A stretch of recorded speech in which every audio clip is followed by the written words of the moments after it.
Hey, I'm Ray Latif with BevNet. I'm the managing editor of BevNet. We're here at Brewbound Session, Winter 2017. I'm joined by Carmen Olson, who's the director of Emerging Business Partnerships. I almost got it. I almost got it for Craft Brewer Alliance, and the winner of Startup Brewery Challenge 9. That's Eduardo Pentagna, the CEO of Novo Brazil. Well done. Congratulations, Eduardo. Thank you very much. I still don't believe that we got it. It's amazing. Yeah, you had a pretty interesting comment. You said you haven't been this nervous and excited since your kid was born. Yeah, that's true. Well done. So I got to ask, what are you going to do with the money? I'm sure going to reinvest in the company. We are a startup. We are starting money. As you know, it's a problem to every startup. And to keep growing, because as you grow, money is the biggest problem. Not as you grow, you have a big problem with money because you need more suppliers and more supplies. And on the beer industry, it's the lead time of everything's so long. So definitely. And are you excited about heading out to Portland to go work with Craft Brewer Alliance on collaboration beer and learn from these guys? Wow, that's probably the big ticket here. I'm thrilled with that. It's amazing. I really, those guys are amazing. It's serious. For sure. I mean, Carmen, how do you feel about Novo Brazil and their win? Well, I'm excited to work with you when you come to Portland. We have a really good time every time. Get to taste all of our beers and enjoy the Portland beer scene. I feel really enthusiastic about you guys, mostly because of you and the story that you're telling. I think that when we were on stage with Chris announcing the winner, it was becoming more and more clear to me that you guys were the right choice because of the distinct story that you have to tell. And what I like is that you have so much more to tell. You know, the fact about Miguel, your uncle, and all of the people behind the brand, I think, doesn't really show up so much in packaging right now or on the website or in the experience. And there's so much opportunity for you to really create more engagement with consumers and make it an even more interesting story and pull more folks into craft. So I'm really excited about having you to Portland to work with our team and to get some more of those tips to help you guys succeed in the future. Mm-hmm. Yeah. And you know what? That feedback is amazing because I think as we are on the everyday and we are small, so we just, that's our history. You know, you don't know how cool you are. I think you don't even understand. It's okay. But as you said, you know what? It's amazing. It's amazing to bring some of our history. Our history is beautiful.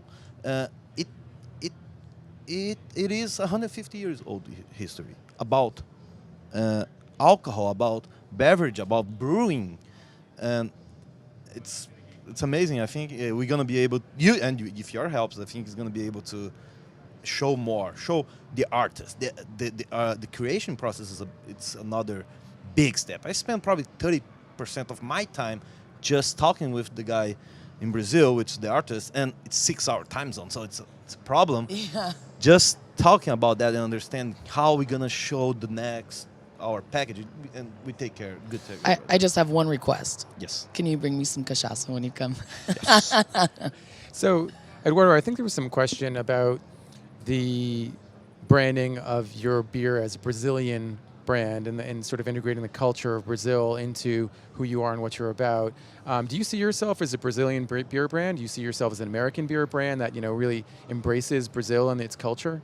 Well, I think that's the biggest question that we always have. We are American beer brand, but we are inspired by Brazilian culture. I am Brazilian myself, but this is the country that I choose to live and to love. And we, as American, we have the uniqueness of be able to bring, as a Brazilian, we have the uniqueness to bring our culture to the beer. So I think that's our biggest differential from everyone else. And do you see your target consumer, your consumer base, as being a Latin consumer, or is it a more broad consumer that you guys are trying to reach? No, I don't. I don't think my customer it's only a Latin.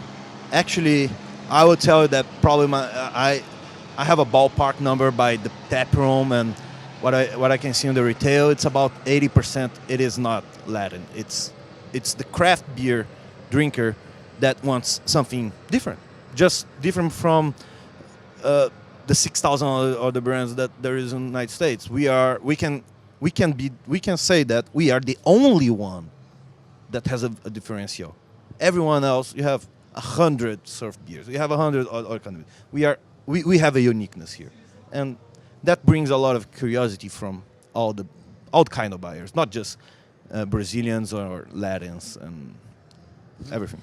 A question that came up when we were deliberating is sort of what is your aspiration? So 5 years from now, and we didn't get to talk about this during your 4-minute pitch, but 5 and 10 years from now, who is it that you want to be? Do you want to be like a large national player or regional player? Do you want to stay in San Diego? How do you see yourself growing or not growing? So no, yeah, we see ourselves growing a lot. So whenever we build our facility, we build a 25-barrel system with 1,000-barrel fermenters. All the combined fermenters are 1,000 barrels. So we have a big facility. We have a centrifuge. We have canning line. We have bottling line. Right now we are in San Diego, Los Angeles, Nevada, Canada, Mexico, Brazil, Germany, Italy, France, Sweden, Netherlands. What we want to be on the next 6 years, we want to be a company that's going to be brewing about 50,000 barrels and showing and bringing that idea of what is Brazil and the culture. That's not just samba dancers and football and soccer. We call football. And so to be able to do that, we're going to open a tap room in a barrel area with Mad Lab and all the crazy beers here in Los Angeles, and another one in Miami. That's what we're gonna do in the next 5 years. Are you going to be using Brazilian equipment for that as well? Yes, for sure. So wow. That's a pretty expensive endeavor. Yeah. Tom was really impressed that you were using and that you brought all that in and made that investment in Brazil. Why is that so important to you? Well, I learned how to do with that equipment, and our master brewer, our head brewer, it's Brazilian. So, and Miguel, he has been working with that kind of equipment for 20 years. He doesn't really know how to work with all the other equipments. And they are different. I would tell you, they are different. We are 3-vessel system. It's different. It's more a German style than the American style equipment. Do you see that as something that might hold you back, though, from growth? No, I don't. I really don't. I think the equipment is just a part of all the pieces together. I think my biggest challenge is money. Have money to grow. That's I think the biggest challenge. One of the other things that came up during the deliberation was there was some real desire to help enhance your branding and work with you on how you position the brand. How receptive are you to sort of tweaking it in a way that might be a little uncomfortable for you? No, I'm and so everything that I know, I know nothing, and I am just learning. We came here to United States 2.5 years ago. So, can you imagine?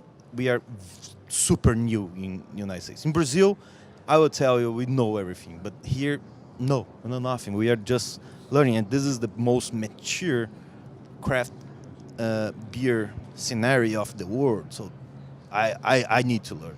We need somebody to help us and show us the blind spots. Well, it sounds like you're going to go out and meet some folks who can help you. Yeah, those guys pretty know. significantly as well. Carmen, I want to ask you in terms of Novo over the rest of the brands, because there were some other really good brands there as well. What really put them over the top for you? Yeah, it was interesting. You know, I think that this Startup Brewery Challenge, we had probably the most debate that we've had among the other challenges.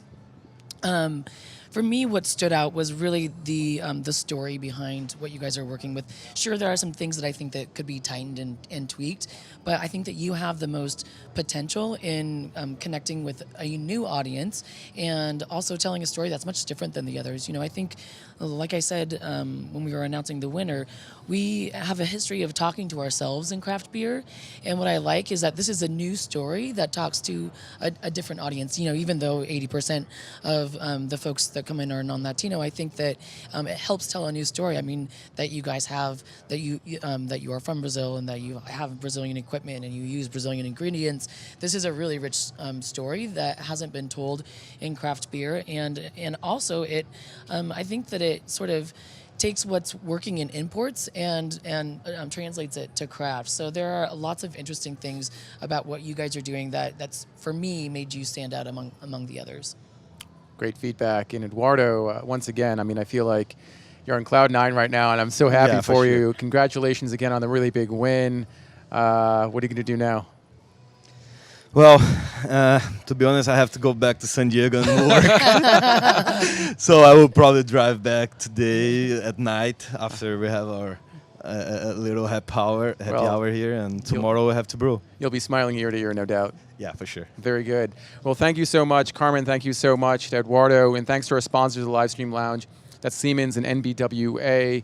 Tomorrow we're going to be back here with the lounge at 10:35 a.m. Pacific time for Nosh Live. That's our food-focused vertical. And for those of you who are thinking about Brewbound Session for next year, Brewbound Session Winter 2018 is happening December 6th at the Lowe's here at Santa Monica.